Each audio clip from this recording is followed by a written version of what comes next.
The deed to my house wasn't where I'd kept it for 23 years. My hands shook as I searched through the metal box again, lifting out birth certificates, social security cards, Earl's death certificate. Everything else was there, organized just like always with my little paper clips and labels, but not the deed. "You're probably just confused, Mom." Michael's voice came from behind me, and I nearly dropped the box. I hadn't heard him come into the bedroom. These days, he had a way of appearing in my house without knocking, like it was already his. "I'm not confused," I said, though truth be told, I was starting to wonder. "It's always been right here, between the insurance papers and your father's will." Michael sighed that particular sigh he'd been doing lately. You know, the one like I was a child who couldn't understand simple things. "Maybe you moved it somewhere safer and forgot. Jessica says her grandmother did that all the time near the end." Near the end. The words stung more than they should have.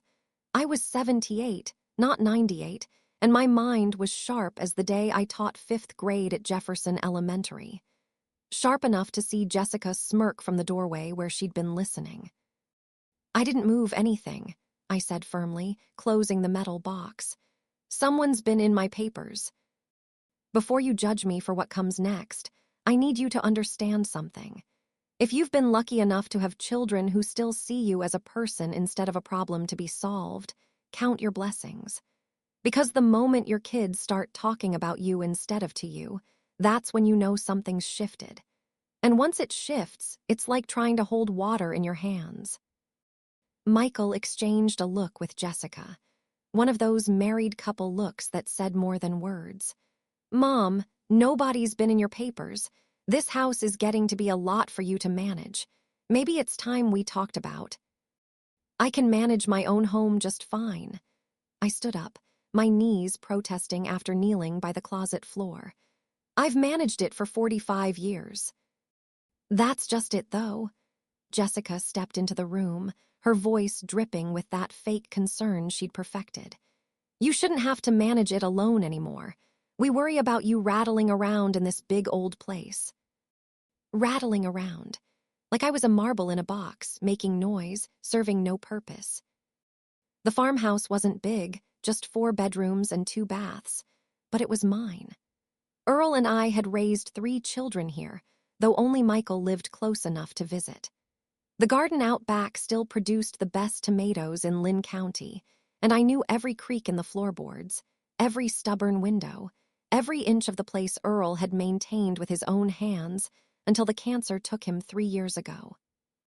"I appreciate your concern," I said, though appreciation was the last thing I felt. "But I'm not going anywhere." Michael rubbed his forehead. "Nobody's saying you have to go anywhere. We just think. Maybe it's time to simplify things, update some of the paperwork, make sure everything's in order." "Everything is in order." I looked him straight in the eye. "Or it was until my deed went missing." "Mom, please." He used that voice, the one that reminded me of when he was 10 and wanted to stay up past bedtime. "You're getting yourself worked up over nothing. The deed's probably just misfiled. Jessica and I can help you look for it this weekend." "I don't need help looking. I need to know why it's gone." Jessica's laugh tinkled like broken glass. "Oh, Dorothy, always so dramatic. No wonder Michael gets his anxiety from you." I bit my tongue. You learn to do that when you're trying to keep the peace, trying to hold on to the relationships you have left. But Lord, sometimes that tongue gets mighty sore from all the biting. "Tell you what," Michael said, already heading for the door. "We'll come for Sunday dinner, and afterward we'll tear this place apart until we find that deed. Okay? Everything's going to be fine." They left me standing there in my bedroom, surrounded by the contents of my life, minus the one paper that proved this house belonged to me. I sat down on the bed Earl and I had shared for 52 years and tried to shake the feeling that something was terribly wrong. You see, Michael had always been my sensitive one. While his sisters charged through life like bulldozers, he'd been the one who brought me flowers, who called just to chat, who seemed to understand that mothers were people too. But ever since he'd married Jessica 5 years ago, it was like watching someone slowly turn the dial on a radio, tuning me out frequency by frequency until all I heard was static. I put everything back in the metal box, each document in its proper place. The empty space where the deed should have been seemed to mock me. Maybe I was getting forgetful. Maybe I had moved it. But as I closed the closet door, I caught sight of myself in Earl's old mirror and the woman Elle. Oakingback didn't look confused. She looked worried. That night, I couldn't stop thinking about the way Michael had appeared in my bedroom without me hearing him. How long had he been in the house before he spoke? What else had he been looking through? I lay in bed listening to the familiar sounds of the farmhouse. The settling wood, the whisper of wind through the corn, the distant bark of the Hendersons' dog.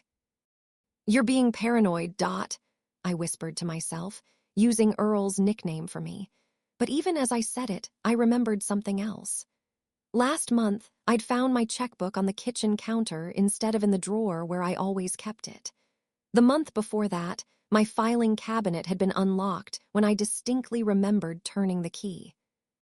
Small things, easy to dismiss, easy to blame on an aging mind. But I'd been a teacher for 35 years. You develop instincts about when someone's being dishonest, when a story doesn't add up. And right now, my instincts were screaming louder than they had since Tommy Morrison tried to convince me his dog had eaten 3 consecutive homework assignments. I pulled Earl's pillow close, breathing in the faint scent of his aftershave that somehow still lingered. "What's happening here, Earl?" I whispered into the darkness. "What's our boy up to?" The house didn't answer, but somewhere in the walls, I swear I heard Earl's voice, clear as day. "Trust your gut, Dot. It's never led you wrong." Tomorrow I'd start paying closer attention. Tomorrow I'd start writing things down, keeping track. Because if there's one thing I learned in all my years of teaching, it's that the truth always comes out eventually. You just have to be patient enough to wait for it. And Lord knows, after 78 years on this earth, I'd gotten pretty good at being patient. Now that same boy sat across from me, avoiding my eyes while his wife served store-bought pie on my mother's china.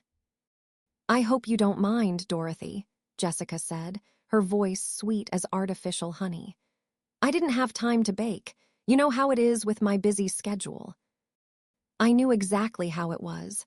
Jessica worked part-time at a boutique downtown, spending most of her days shopping with the owner's discount.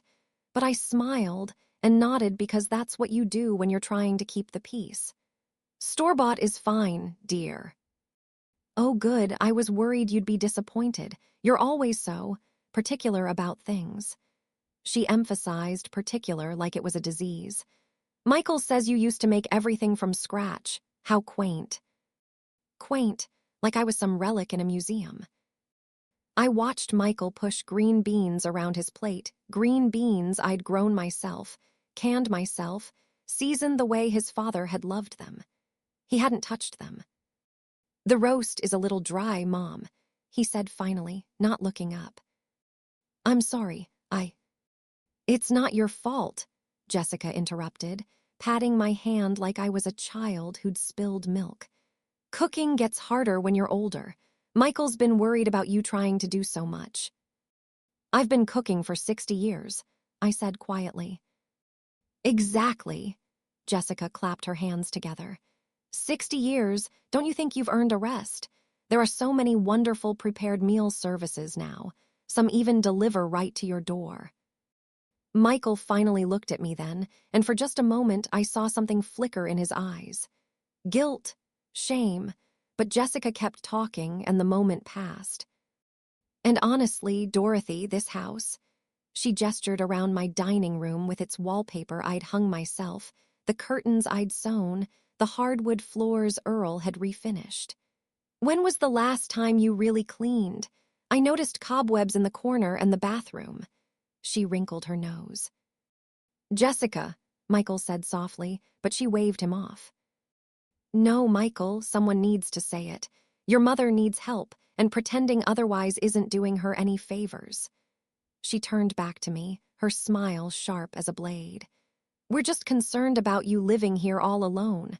What if you fell? What if you left the stove on? I've never left the stove on. There's a first time for everything.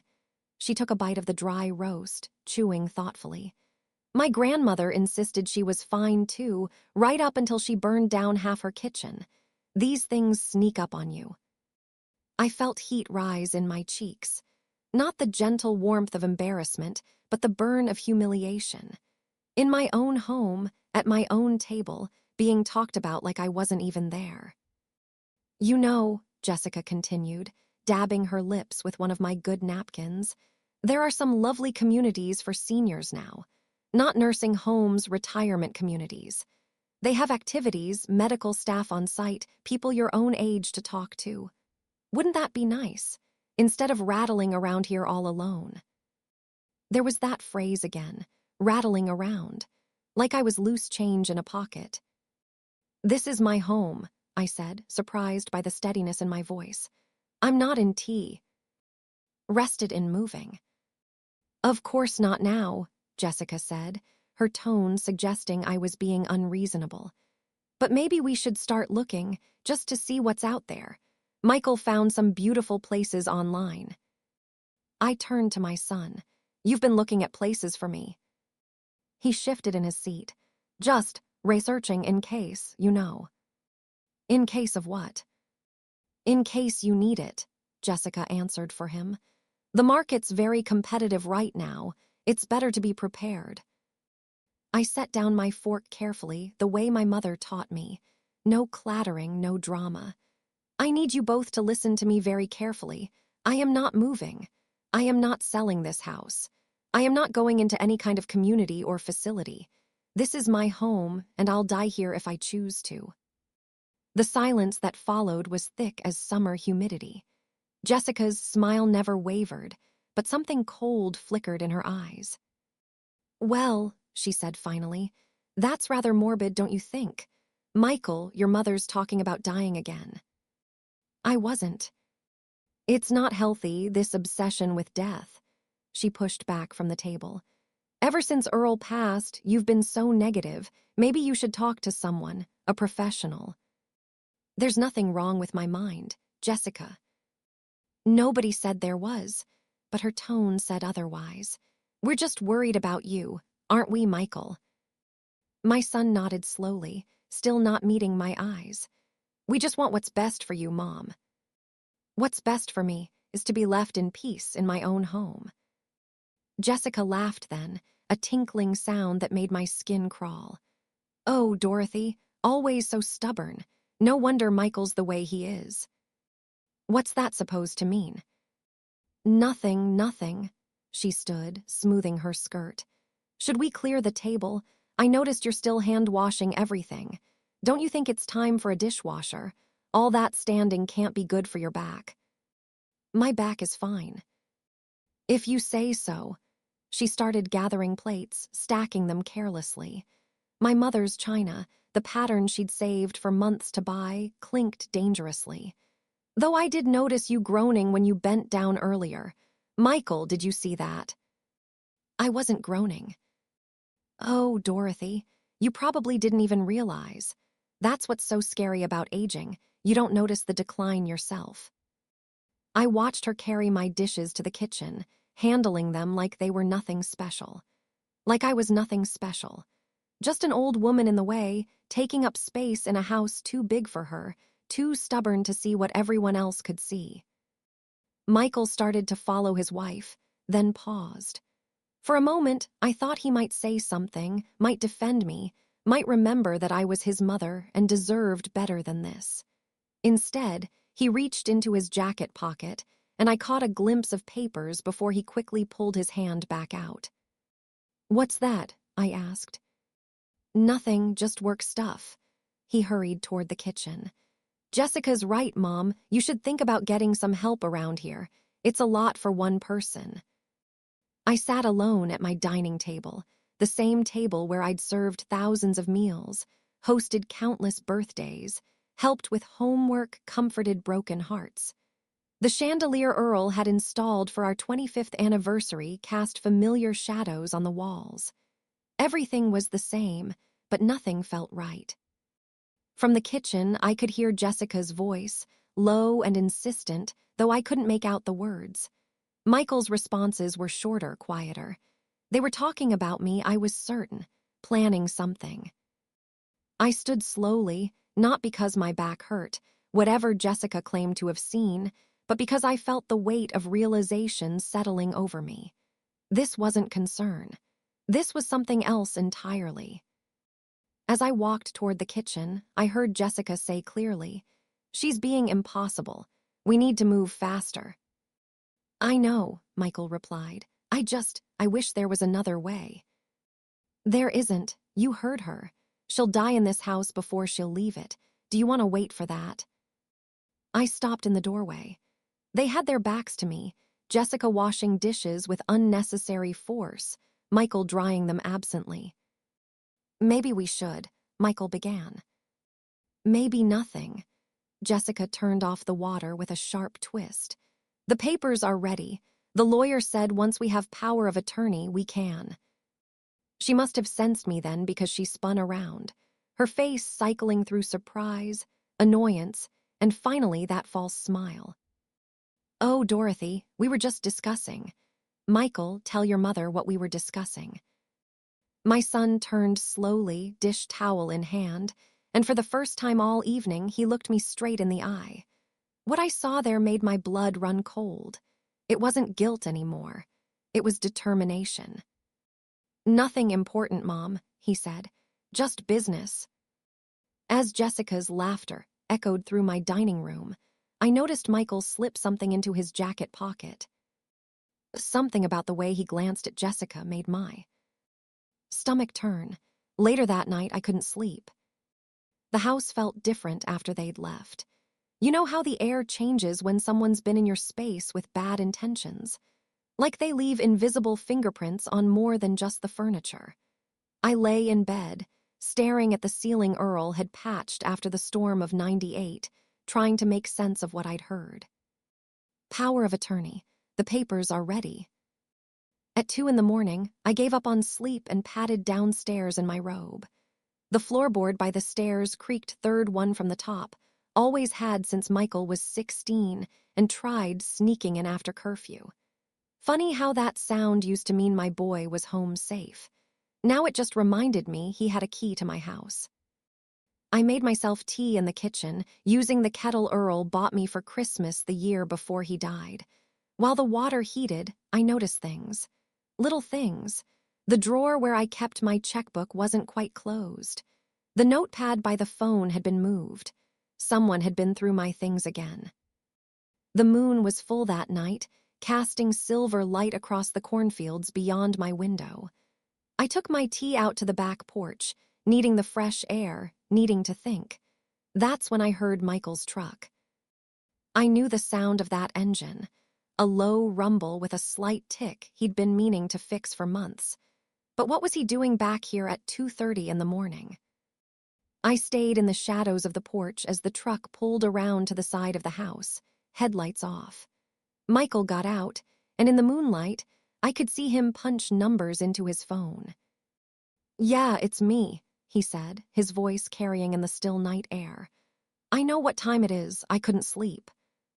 He paced along the driveway, running his hand through his hair the way he did when he was stressed, just like his father. "No, she didn't sign anything. She's being stubborn." A pause. "I know what we agreed, but seeing her tonight, maybe we should wait." I pressed myself against the wall, heart hammering. Who was he talking to? It couldn't be Jessica. She was right there with him at home. "No, I understand the timeline. The market won't wait." Another pause, longer this time. "Yes, I have the power of attorney forms. Johnson drew them up last week. What do you mean that's not enough?" Johnson. That was a lawyer downtown, one of those slick types who advertised on bus benches. "Look, she's not incompetent. She's sharp as ever. The confusion angle isn't going to work." "No, I tried that." Jessica's been planting seeds for months, but Mom's not buying it. Planting seeds. My own son, plotting against me like I was some problem to be solved. My hands shook so badly I nearly dropped my teacup. The house is worth at least $400,000 in this market, maybe more with the land.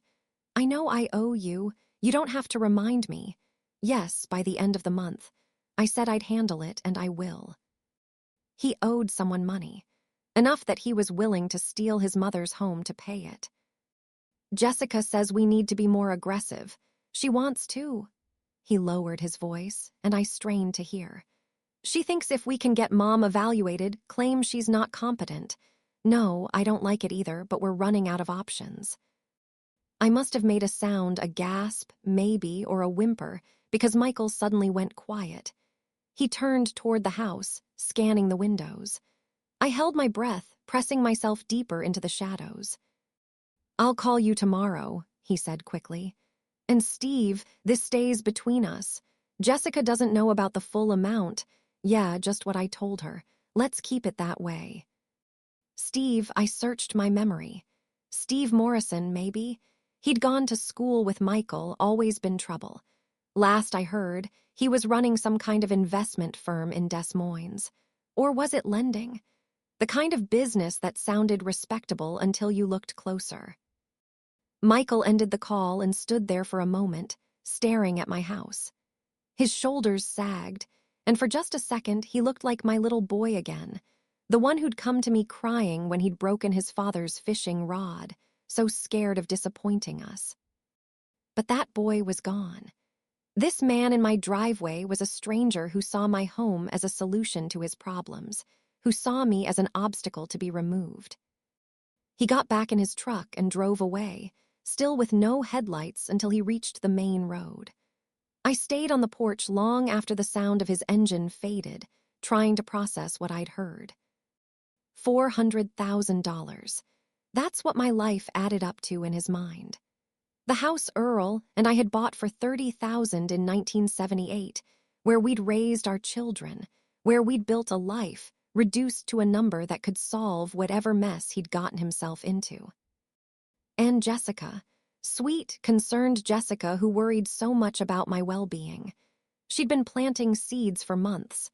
Every comment about my memory, every suggestion that I needed help, every concerned look when I coo.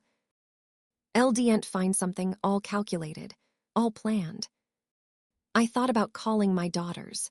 Sarah lived in Portland, Margaret in Boston. But what would I say? Your brother is trying to steal my house? They'd think I was paranoid. Or worse, they'd call Michael, and then he'd know I was onto him. No, I needed proof. Real proof, not just overheard conversations in the dark. I went back inside, locking the door behind me, something I'd never done before when Michael had a key. In the kitchen, I opened the drawer where I kept my important numbers. There, in Earl's careful handwriting, was the card for Patricia Brennan, the lawyer who'd handled his will. It was too late to call, but first thing in the morning, I would. Because if Michael thought his mother was just going to roll over and let him take everything his father and I had worked for, he'd forgotten who taught him to fight in the first place. I climbed the stairs to my bedroom, that third step creaking under my weight. This time, the sound didn't bother me. This was my house. Every creak, every groan, every settling beam was mine. At the top of the stairs, I paused. Earl's picture sat on the hallway table, taken the summer before he got sick. He was smiling, holding up a bass he'd caught at Clear Lake. "What do I do, Earl?" I whispered to the photo. "How did our boy go so wrong?" But I already knew what Earl would say. He'd tell me to protect myself. He'd remind me that sometimes love means letting go, and sometimes it means holding on tight to what's yours. I went to my bedroom and opened the closet. Behind Earl's old suits, which I still couldn't bear to donate, was a small safe he'd installed years ago. I spun the combination, our anniversary date, and opened it. Inside were our real valuables, not just jewelry or bonds, but memories, our marriage certificate, the kids' birth certificates, photos from our wedding, and there at the bottom was something else. A small digital recorder Earl had bought when his memory started slipping near the end. "Just in case I forget something important," he'd said, but his mind had stayed clear until the last days, and we'd never used it. I picked it up, turning it over in my hands, still in its plastic packaging. Earl always did like his gadgets, always thinking ahead. "Trust your gut, Dot," I could almost hear him saying. "It's never led you wrong." My gut was telling me I was in danger. Not physical danger, Michael would never hurt me that way. But there are other ways to destroy someone, aren't they? Ways that look like love, sound like concern, feel like care until you realize you're being strangled by silk ribbons. I opened the package and inserted the batteries. The little red light blinked on, ready to record. Tomorrow I'd start carrying it. Tomorrow I'd be ready. My legs gave out, and I sank onto the porch step, my late husband Earl's voice echoing in my memory. "Never trust anyone completely, Dot, not even family." He'd installed that recording system in my hearing aid just months before the cancer took him. I remember arguing with him about it. "Earl Henderson, you're being paranoid," I'd said, watching him fiddle with the tiny device. "What am I going to do with a recording hearing aid?" He'd looked up at me then, his eyes already showing that hollow look that comes with too much pain and too many medications. "Humor a dying man, Dot. Let me know you're protected when I'm gone." Protected from what? Our children. From anybody who might take advantage. He'd coughed then, that wet sound that meant the cancer had reached his lungs. "You've got a good heart. Sometimes people use that against you." I'd kissed his forehead and told him he was being silly. Our children would never hurt me. We'd raised them right. We'd given them everything. Now, sitting on my bed at 3 a.m, I reached up and touched the hearing aid. Such a small thing, barely noticeable. Earl had spent a fortune on it, money I'd said we should save for medical bills. But he'd insisted. "Latest technology," he'd wheezed from his hospital bed. "Records 8 hours at a time, just press here." His fingers, so thin by then, had shown me the tiny button hidden behind my ear. "Downloads to the computer with this cable. Everything saved, time-stamped, clear as day." I'd never used it, not once in 3 years. The button was so small I'd forgotten it was there most days. But Earl, even dying, had been thinking ahead. Protecting me from something he saw coming that I'd been too blind to notice. I got up and went to the spare bedroom Earl had used as an office. His computer still sat on the desk, outdated now but functional. I'd kept it exactly as he left it, down to the coffee mug with "World's Best Grandpa" that Michael's kids had given him. Michael's kids, who I barely saw anymore because Jessica always had somewhere more important to be. The cable was in the drawer where Earl had left it, coiled neatly with a labeled tag. His handwriting, "Dorothy's hearing aid backup." Even at the end, he'd been organizing, preparing, making sure I'd have what I needed. I connected the hearing aid to the computer and waited. The screen flickered to life, and there it was, a program Earl had installed. Audio archive with a little icon of an ear. My hands trembled as I clicked on it. Dates appeared, going back 3 months. I'd been pressing that button without realizing it, probably when I adjusted the aid or touched my ear. Random recordings, scattered throughout the weeks. I clicked on one from last month. My own voice filled the room. "Thank you for coming, Michael. I've been worried about these missing papers." Then Michael, "Don't worry about it, Mom. I'm sure they'll turn up." But it was what came next that made my blood run cold. A whispered conversation after I'd left the room. I must have gone to make tea. Jessica's voice, low and urgent. "Did you get it?" "Not yet. She's got everything locked up tight." "Well, hurry up. Steve's getting impatient, and if he calls in that loan." "I know, Jess, I know, just let me handle it my way." "Your way isn't working. We need that deed, and we need it now." I clicked on another file from 2 weeks ago. This time, it was Jessica on the phone, probably when she'd come over to help me clean. I'd been in the bathroom, but the hearing aid had kept recording. No, she's completely clueless. Yes, I've been documenting everything. Every time she forgets something, every confused moment. Michael's keeping a log, too. The lawyer says if we can establish a pattern of decline, the power of attorney will be easy. She trusts Michael completely. It's almost sad. Almost sad. Like I was a pathetic old dog they were about to put down. Another file from just last week. Michael and Jessica in my kitchen while I was getting dressed upstairs. They must have thought I couldn't hear them.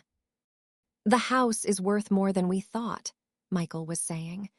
Johnson ran the comparables. With the land and the condition, we're looking at maybe $450, $475. That's enough to cover everything. The debt to Steve, the credit cards, the second mortgage we took out. And my student loans, Jessica added. Don't forget those. Right, it'll clear everything and leave us enough to start fresh. Thank God. I'm so tired of pretending to care about her feelings. Do you know how exhausting it is to act concerned all the time? She's my mother, Jess. She's an obstacle. And after Sunday dinner, when she signs those papers thinking they're for insurance, she might not sign. Oh, she'll sign. I'll make sure of it. A little confusion, a little pressure, maybe a few tears about how worried we are. She'll sign to make us happy. She always wants to make you happy. The recording cut off there. I sat in Earl's chair, staring at the screen, seeing file after file of conversations I'd never known happened. 3 months of evidence that my son and his wife had been plotting against me, planning to steal my home, documenting my every stumble to build a case that I was incompetent. And I'd made it easy for them. Every time I couldn't find something they'd moved, I doubted myself. Every time Jessica suggested my memory was slipping, I'd wondered if she was right. They'd been gaslighting me, isn't that what they call it now? Making me question my own mind so that when the time came, I'd be grateful for their help. But Earl had known. Somehow, my brilliant, paranoid, wonderful husband had known this might happen. He'd given me the tools to protect myself before he left me alone to face it. I found a flash drive in Earl's drawer labeled backup in his neat print. I copied every audio file onto it. Then I found another drive and copied them again. One for the lawyer, one for the safety deposit box at the bank. As I worked, I remembered something else Earl had said near the end. We'd been talking about the will, making sure everything was in order. I'm leaving the house to you outright, he'd said. Not to you and the kids, just you. Earl, that seems unfair. No, his voice had been firm despite the weakness. The house is yours, Dot. Promise me you won't put anyone else's name on that deed, not until you're ready to leave it. But if something happens to me, then the will takes care of it. But while you're alive, that house is yours alone. Promise me. I'd promised, not understanding why it mattered so much. Now I knew. Earl had seen something in Michael, some weakness or greed that I'd been too blind to notice. He'd protected me the only way he could. I pressed the tiny button behind my ear and heard the familiar soft beep. Everything from the last 3 months was saved, including Jessica's cruel words and Michael's lies about the mortgage. I spent the next week playing confused while documenting everything. It's harder than you might think, pretending to be losing your mind when Your mind has never been clearer. Every morning, I'd wake up and remind myself, be forgetful, be uncertain, be exactly what they expect. Then I'd press that little button behind my ear and let them hang themselves with their own words. Tuesday morning, Michael showed up with coffee and donuts, my favorites from Sunshine Bakery. Such a thoughtful son, anyone watching would think. Mom, I wanted to talk to you about something, he said, settling at my kitchen table like he had 1,000 times before. But now I notice things, How his eyes didn't quite meet mine, how his fingers drummed against the table. "What's that, dear?" I made my voice a little vaguer than usual, stared past him like I was having trouble focusing. "Well, Jessica and I have been thinking. You know how you've been having trouble finding things lately?"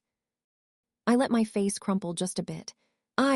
Yes, I suppose I have. "We want to help. We've found this service that helps seniors organize their important papers.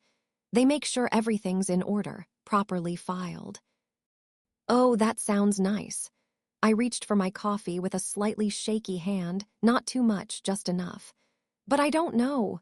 Strangers going through my things." "That's why we thought we'd do it ourselves. Family helping family."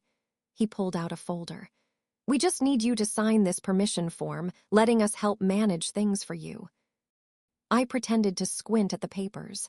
My reading glasses, I can't seem to find them. "They're on your head, Mom."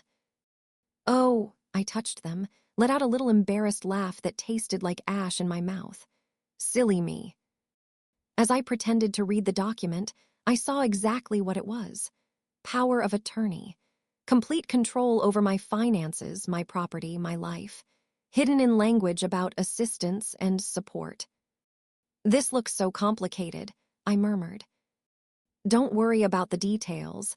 It's just saying we can help you pay bills, make sure nothing gets forgotten." His voice was so patient, so caring. If I hadn't heard him plotting with Jessica, I might have believed it. "Can I think about it?" His jaw tightened just slightly. "Of course. But Mom, the sooner we get organized, the better. You wouldn't want to miss a tax payment or something important." After he left, I called Patricia Brennan. "Mrs. Henderson," she said warmly, "I've been expecting your call." "You have."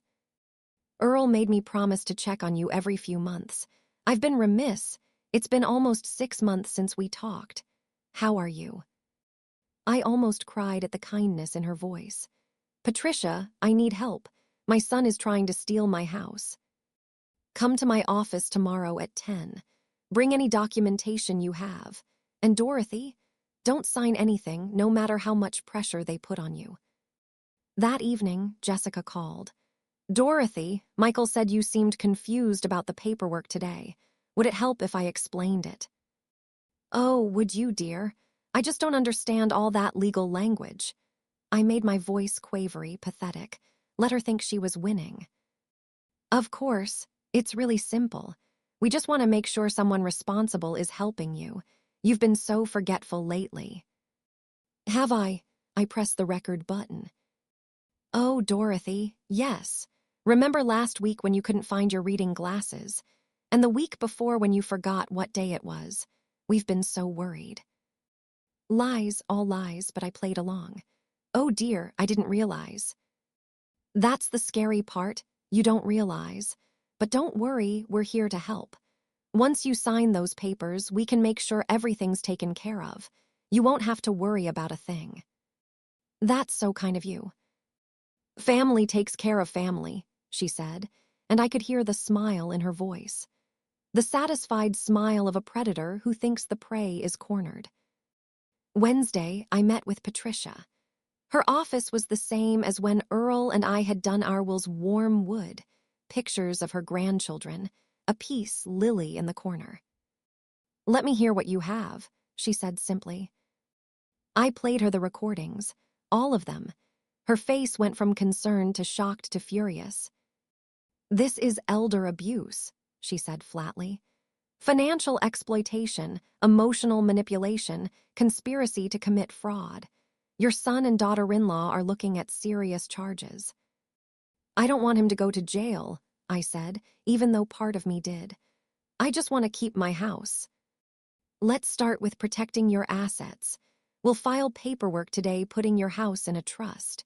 No one can touch it without going through me. We'll also document your mental competence. I'll have Dr. Morrison do an evaluation today." "Dr. Morrison?"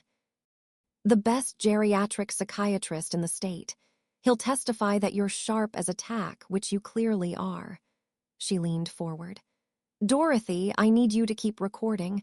Get as much evidence as possible, and whatever you do, don't let them know you're on to them. Thursday brought another visit from Michael. This time, he wasn't alone.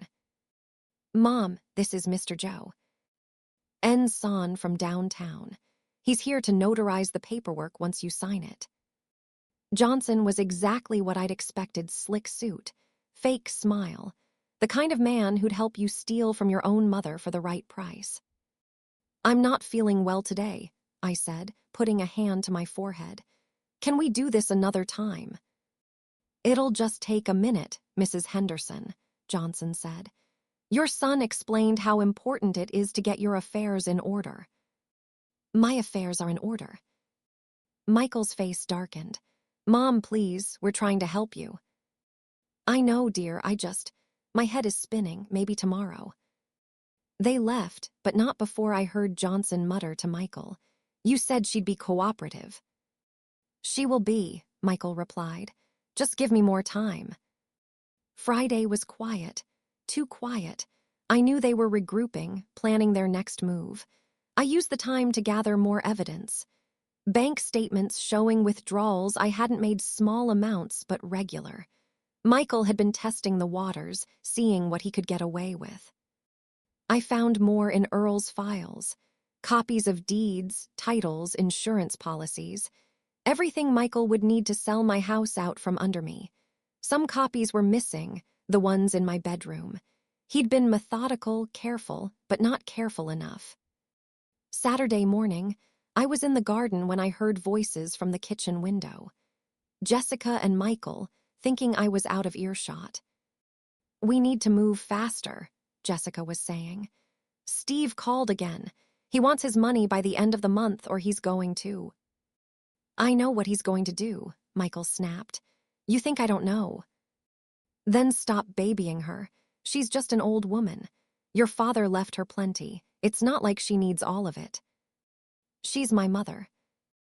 She's a selfish old bat who's sitting on a fortune while we're drowning. Your father would be ashamed of you for letting us struggle like this. The silence that followed was deafening. Then Michael spoke, his voice cold. Don't talk about my father.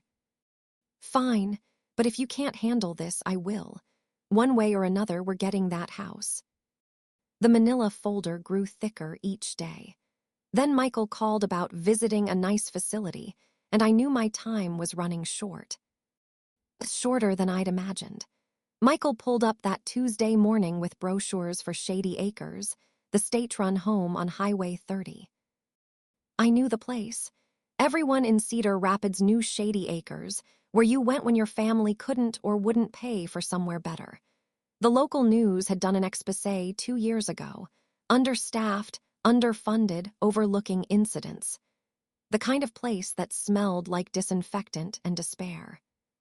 Just come look at it with us, Mom, Michael said, not quite meeting my eyes as he helped me into his truck. No commitment, just looking. Jessica sat in the back, her perfume too strong in the confined space. It's actually quite nice, she said. They've made improvements.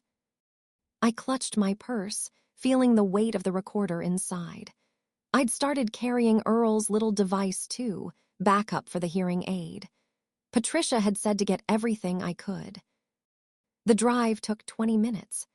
20 minutes of Jessica chattering about amenities and activities, while Michael gripped the steering wheel like he was holding onto his last shred of conscience. They have bingo nights, Jessica said brightly. And a craft room. You like crafts, don't you, Dorothy? I'd never done a craft in my life, beyond sewing curtains and canning vegetables. But I nodded vaguely, playing my part. Shady Acres looked exactly like what it was, a place to warehouse the unwanted. 3 stories of beige brick, tiny windows, a parking lot full of cars that had seen better days. A hand-painted sign out front tried to be cheerful. Welcome home.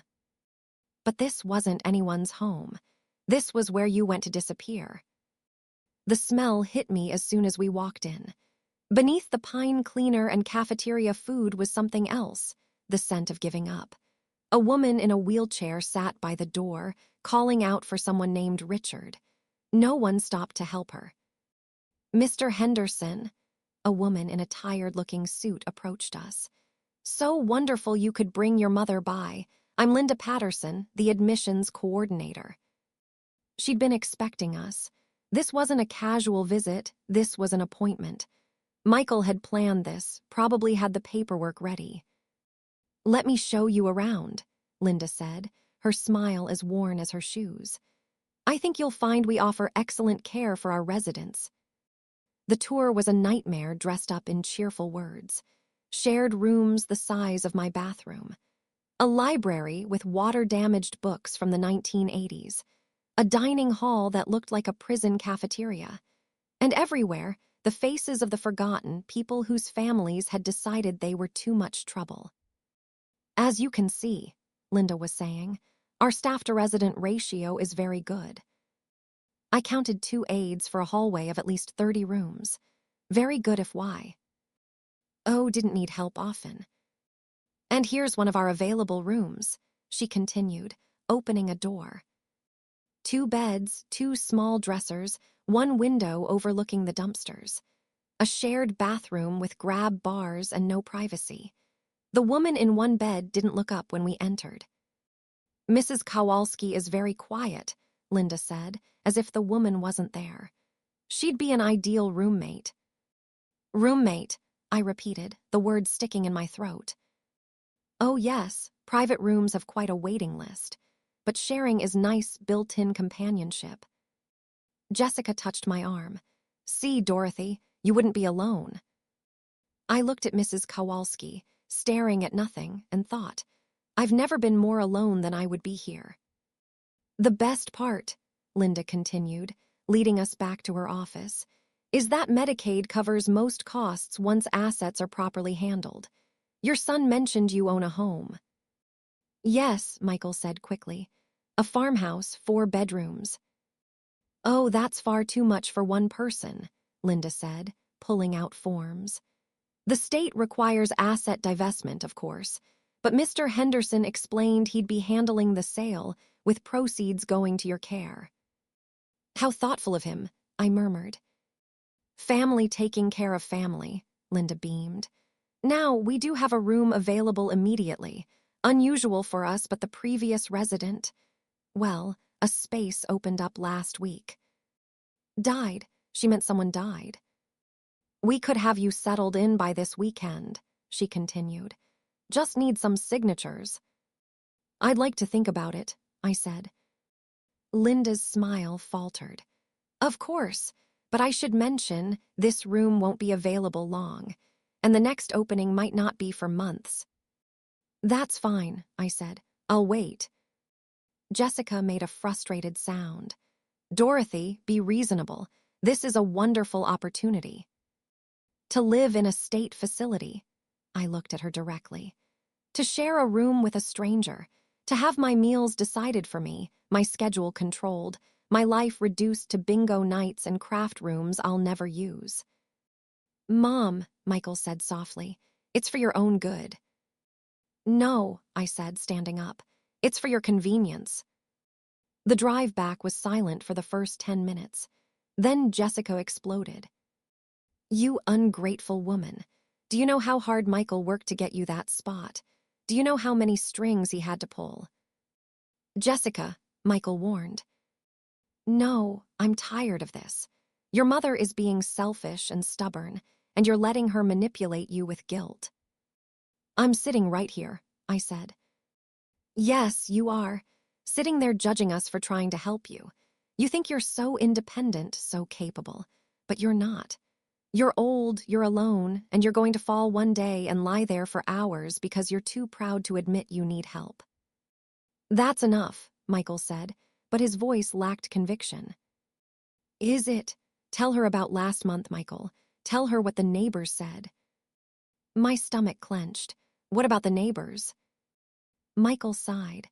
"Mrs. Patterson called. She said she saw you outside at 3 in the morning, confused." I was checking on a noise. Raccoons were in my garbage.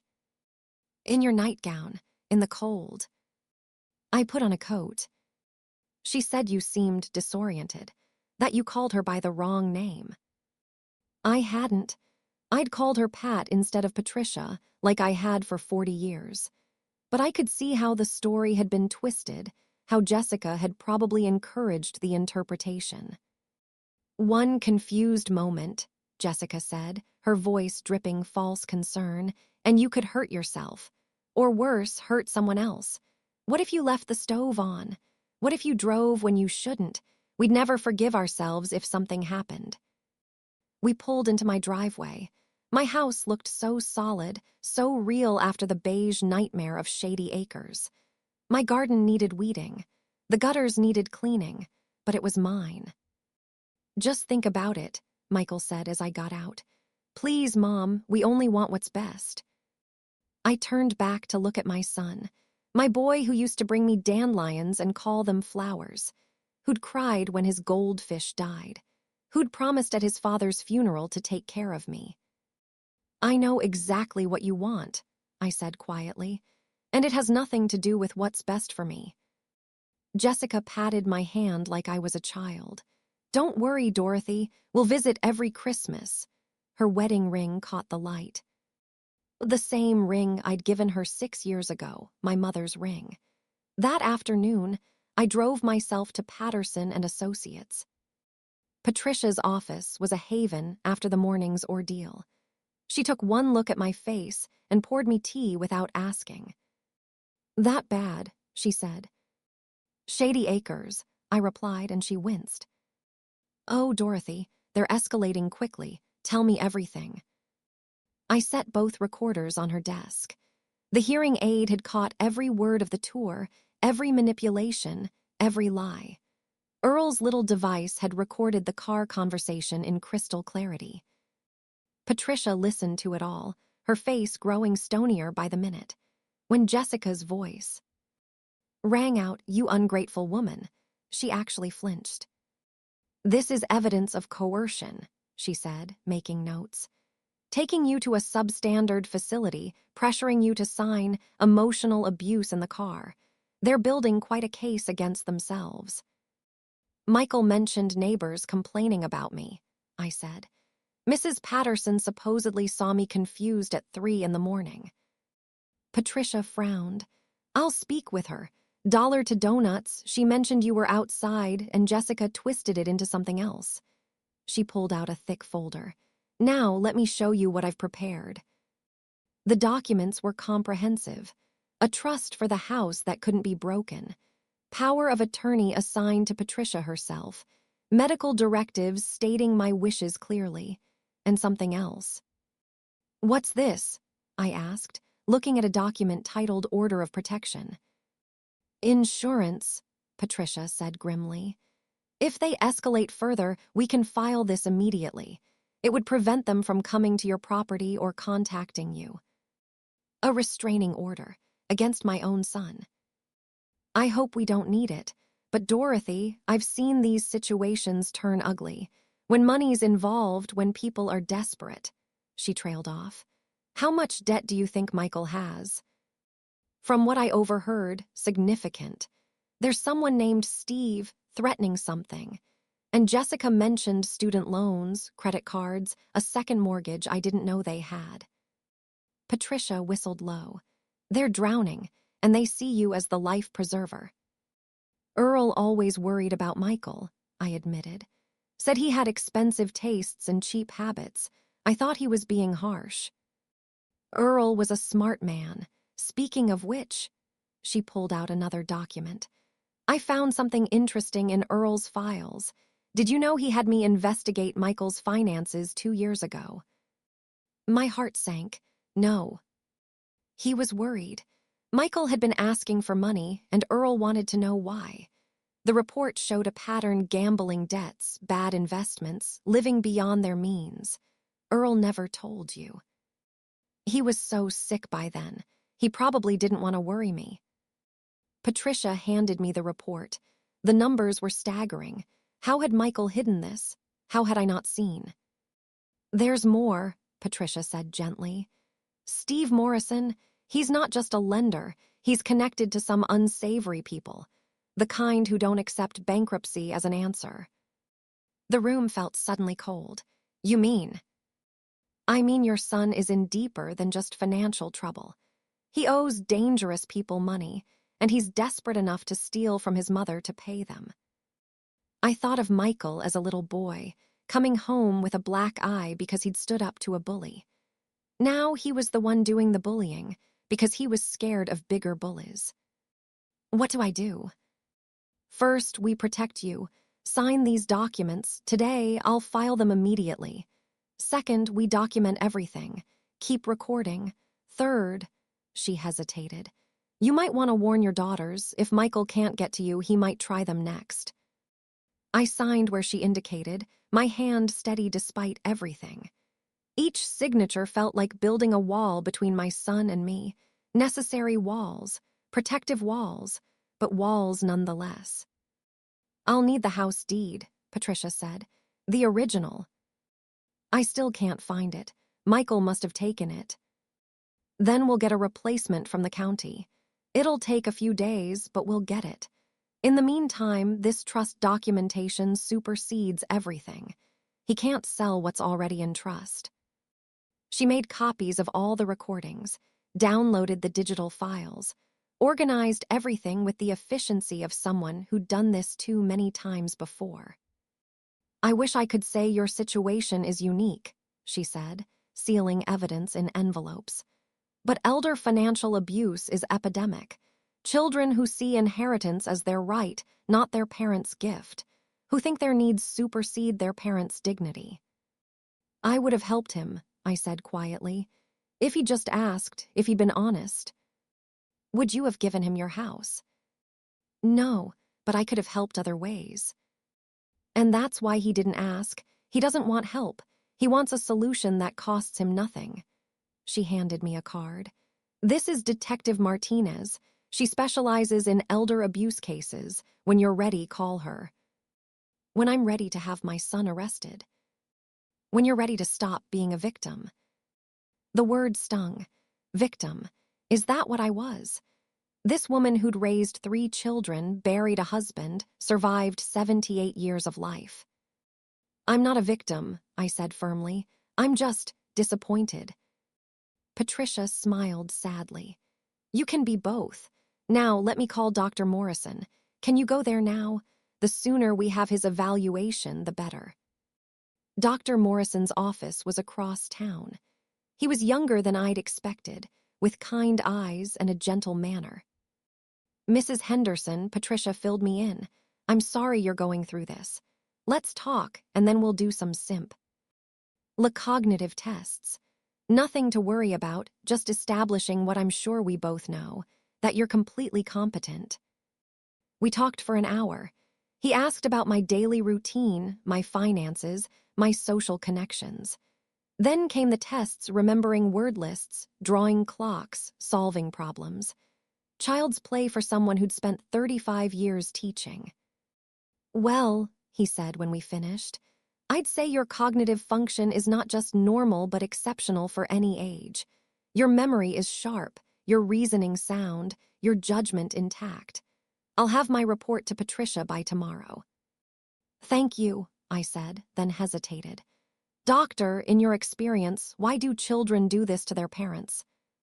He leaned back, considering. Fear, usually, desperation, sometimes greed, but more often it's panic.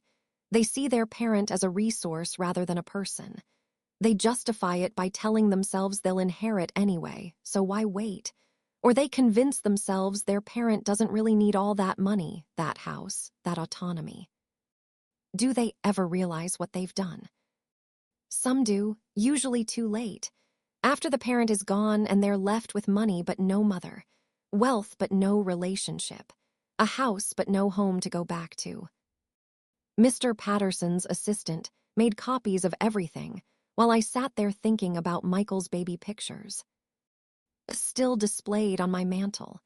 2 days later, he was back at my door with Jessica, demanding to know why their bank accounts were frozen. What did you do?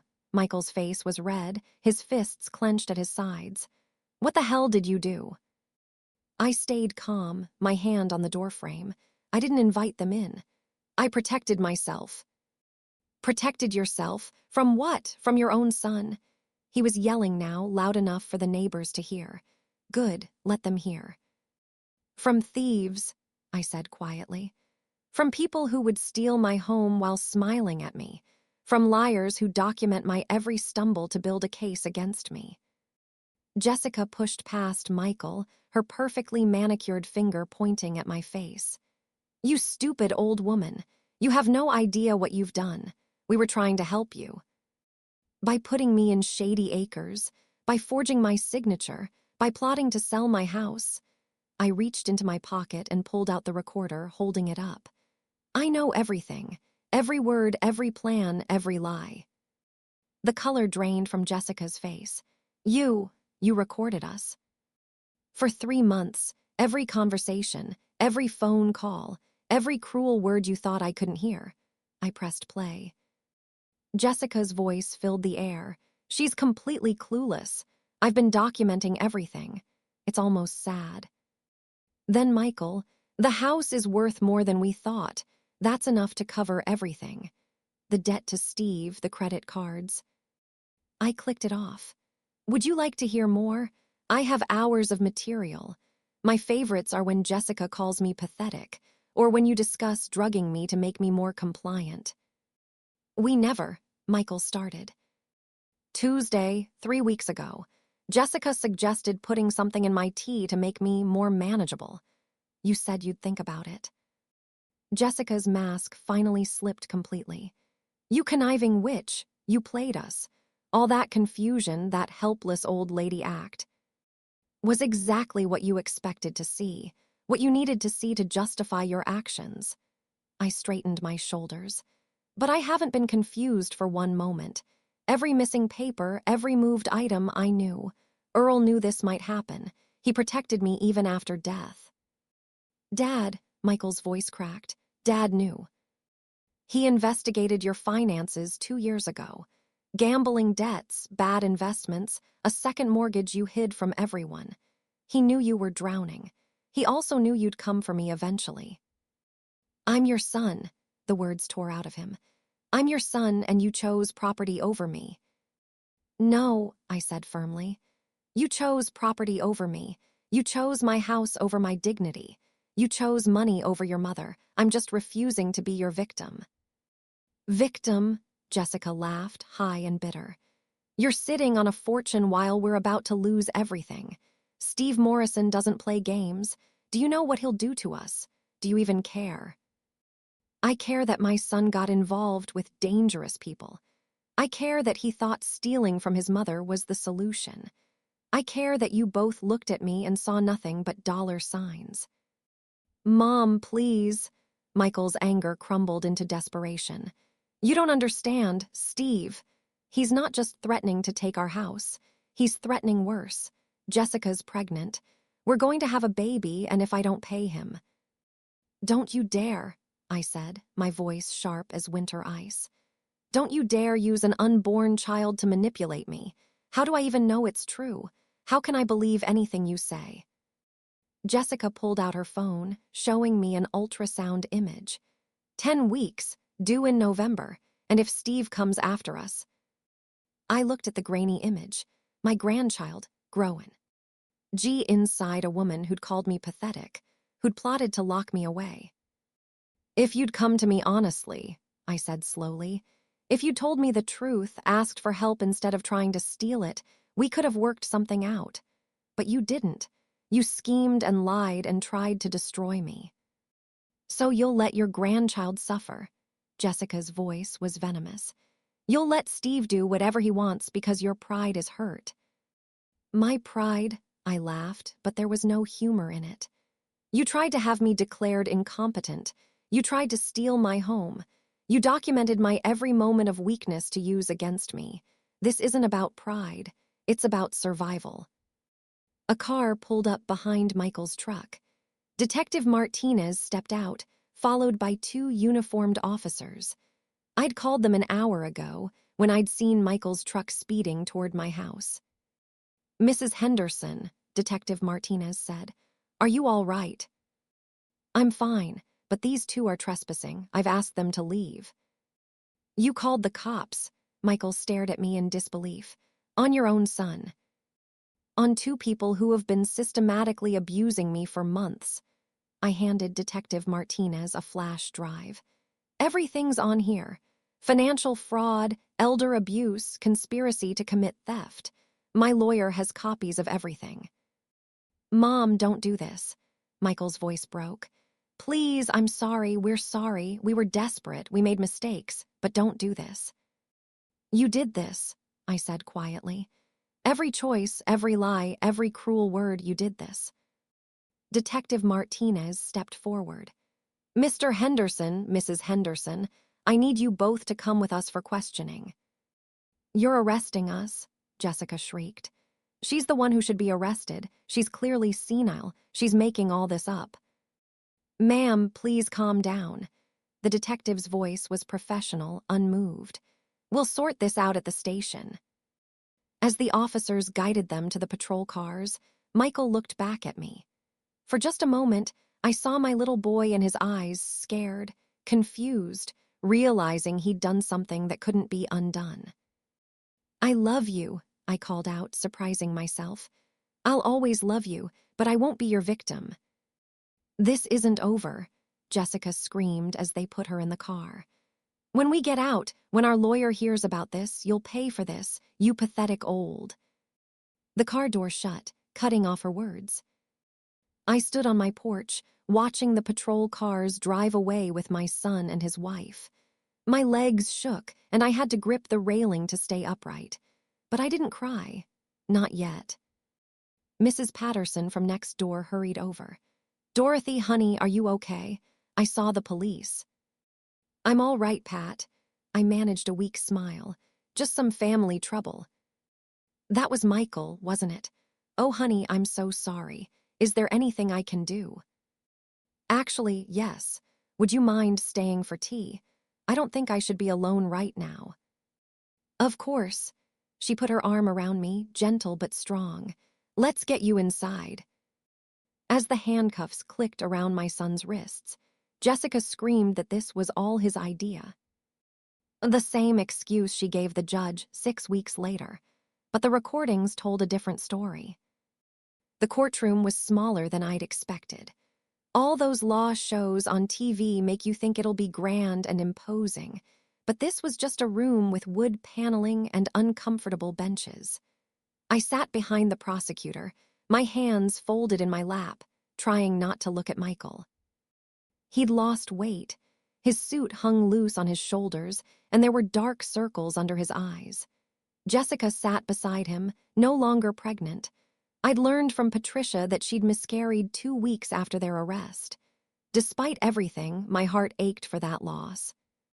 Your Honor, the prosecutor began, the state will show a clear pattern of elder abuse, financial exploitation, and attempted fraud perpetrated by the defendants against Mrs. Dorothy Henderson. The evidence was overwhelming. My recordings played through the courtroom speakers, each word a nail in their defense. Jessica's voice rang out clear and cruel. She's completely clueless. Michael's plans for my house, discussed like I was already gone. The forged documents. The staged visits from concerned neighbors who'd been fed lies about my mental state. When it was my turn to testify, I walked to the stand on steady legs. I'd practiced this moment, but nothing prepares you for looking at your child from a witness box. Mrs. Henderson, the prosecutor said gently, can you tell us when you first suspected something was wrong? When my deed went missing, I said, my voice carrying clearly. I'd kept it in the same place for 23 years. Then suddenly it was gone and Michael was there, telling me I was confused. Were you confused? No, I knew exactly where it should have been. But when your son tells you you're getting forgetful, you start to doubt yourself. That's what they counted on. I told them everything. The recordings Earl had helped me set up. The conversations I'd overheard. The visit to Shady Acres, where they'd already reserved me a bed. How they documented every normal moment of aging as evidence of decline. The defendant, Jessica Henderson, stated you were, quote, pathetic. How did that make you feel? I looked directly at Jessica then. Like I was nothing. Like everything I'd done, every sacrifice I'd made, every moment of love I'd given meant nothing. I was just an obstacle between them and my house. Michael's lawyer tried to paint them as desperate young people who'd made bad choices. He brought up Jessica's miscarriage, Michael's clean record before this, the threats from Steve Morrison that had driven them to extremes. "Mrs. Henderson," he said during cross-examination, "isn't it true you could have helped your son avoid this situation? You have substantial assets. Why didn't you offer assistance?" "He never asked," I said simply. "He never came to me and said, 'Mom, I'm in trouble. Can you help?'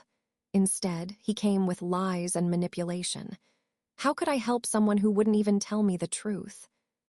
"But surely you understand the pressure they were under. Steve Morrison is a dangerous man. Your son feared for his life, for his wife's life. Then he should have gone to the police, not tried to steal from his mother." The lawyer changed tactics. "You recorded your son without his knowledge. Some might say that shows a lack of trust, even paranoia." "My husband installed that recording system because he was worried about me being alone. He was right to worry, wasn't he? My son was plotting to steal my home while bringing me donuts and calling me Mom." When Michael took the stand, I had to look away. His voice was broken, barely above a whisper. "I never meant for it to go so far," he said. "It started with just borrowing small amounts. I kept thinking I'd win big, pay it all back before she noticed. But the debt kept growing, and Steve kept threatening, and Jessica said her grandmother had done fine in assisted living. So you decided to put your mother in a facility and take her house." I thought she'd be safer there. I told myself it was for her own good, that she was getting older, that the house was too much for her. I convinced myself I was helping. By forging documents. Jessica said. She said Mom would never agree to it willingly, that we had to make the decision for her, that it was what families did. And you believed that. Michael finally looked at me. I wanted to believe it. I needed to believe it, because the alternative was admitting I was willing to destroy my mother for money. The jury deliberated for less than 2 hours. Guilty on all counts: elder abuse, attempted fraud, conspiracy, forgery. The judge was a stern woman with silver hair and knowing eyes. "Mr. and Mrs. Henderson, what you've done is unconscionable.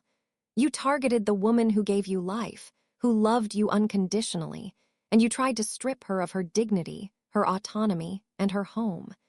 The fact that you were in financial distress does not excuse the systematic cruelty of your actions." She sentenced them to 3 years each, with possibility of parole in 18 months. Restitution for the money they'd taken. Restraining orders preventing them from contacting me. As the bailiffs led them away, Michael turned back one last time. "I'm sorry, Mom," he said. "I'm so sorry." "I know," I whispered, though I doubt he heard me.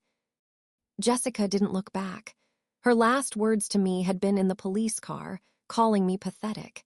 Even facing prison, she couldn't admit what they'd done was wrong. Outside the courthouse, Patricia waited with my daughters. Sarah had flown in from Portland, Margaret from Boston.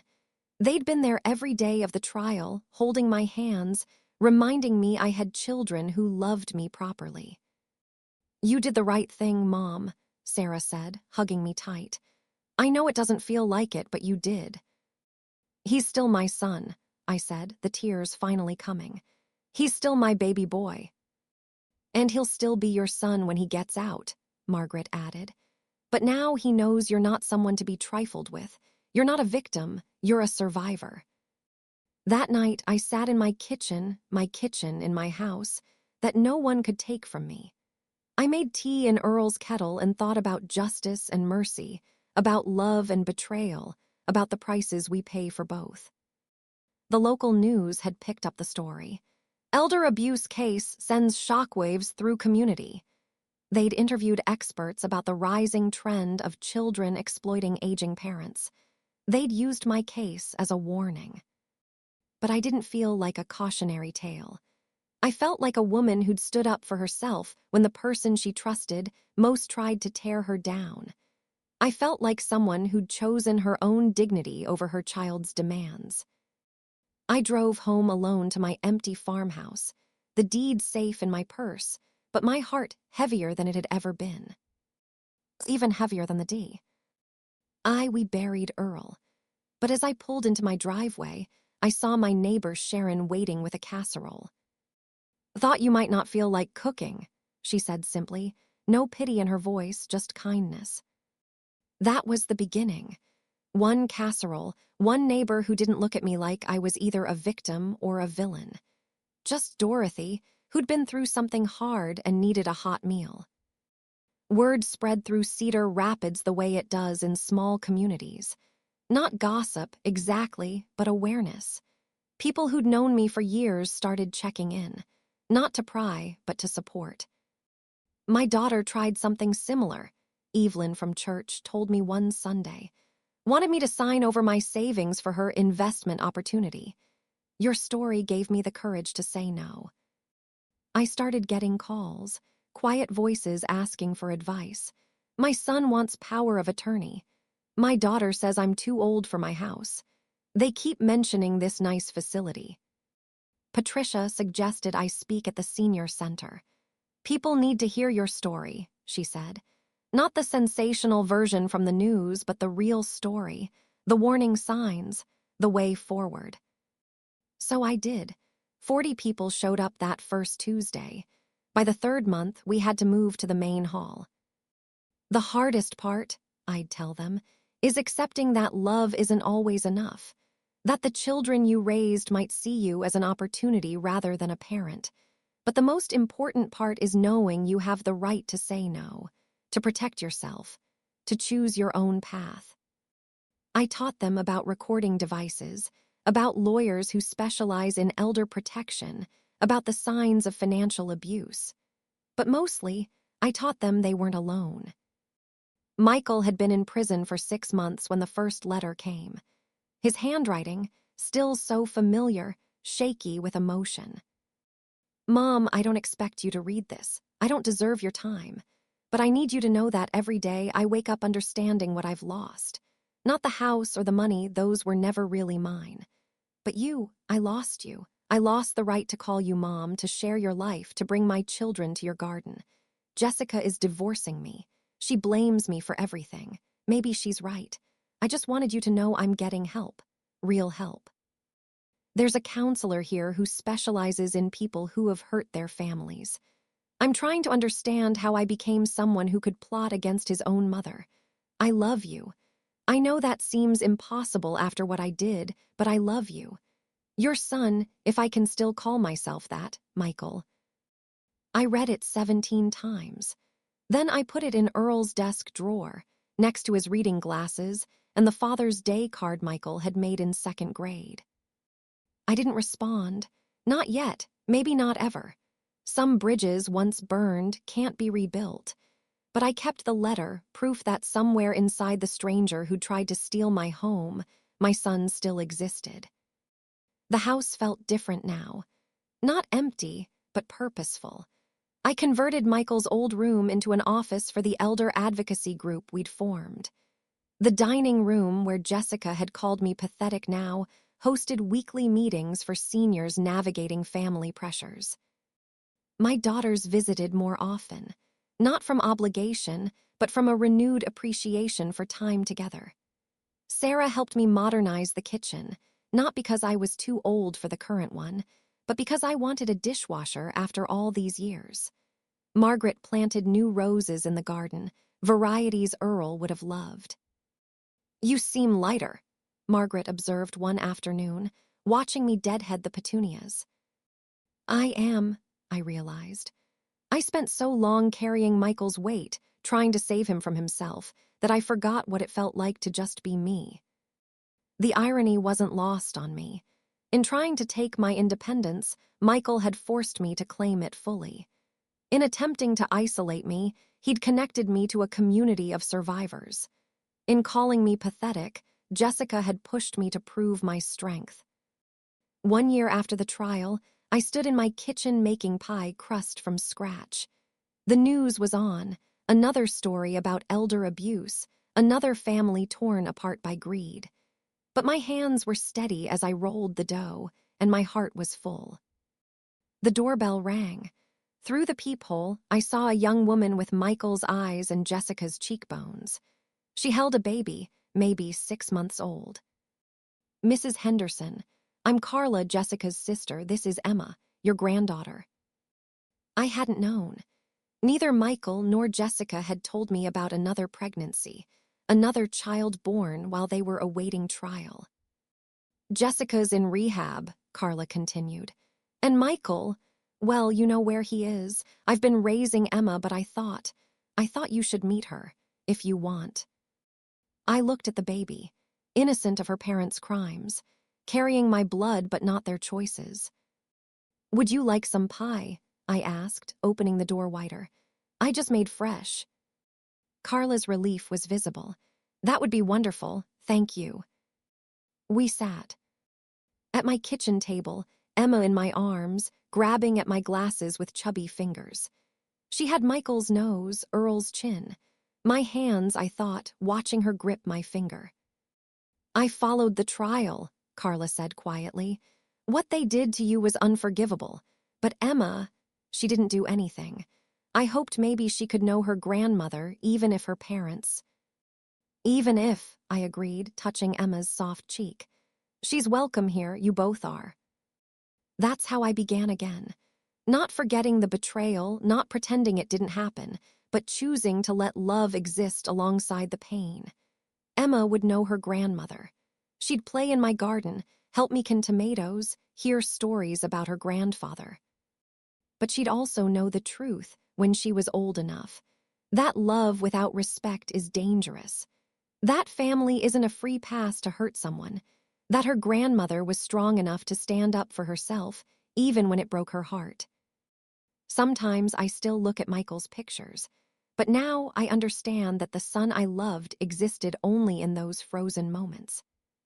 Sometimes I still look at Michael's pictures, but now I understand that the son I loved existed only in those frozen moments.